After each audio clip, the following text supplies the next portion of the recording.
First at 5, a local group is pushing back after a judge ruled Texas teens now need their parents' permission to receive birth control.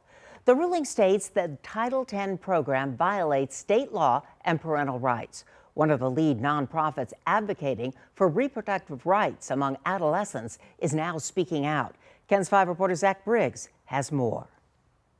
Ever since the Supreme Court overturned Roe v. Wade last June, Jane's Due Process, like many other nonprofits, halted abortion-related services.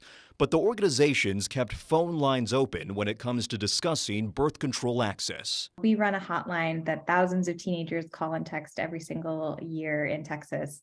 And 90% of the texts we get are about birth control. Outgoing Executive Director Roseanne Maria Perón calls the judge's ruling on Title X a devastating blow to Texas teens' reproductive rights. I think a lot of youth do involve a parent if they can do it safely. So if they need birth control, they try to talk to their family about it.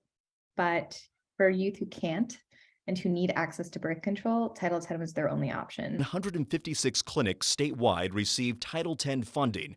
Everybody Texas, the group that administers the federal dollars, has directed its network of clinics to require parental consent for contraceptive services while the U.S. government appeals the ruling. In a statement, the organization said in part, "We want nothing more than to rescind our guidance for our providers to be able to continue providing the trusted care they always have, and for all Texas teens to have the right to make their own reproductive life decisions." The judge's decision does not apply to teens who need confidential access to emergency contraceptives, pregnancy tests, and testing for sexually transmitted diseases.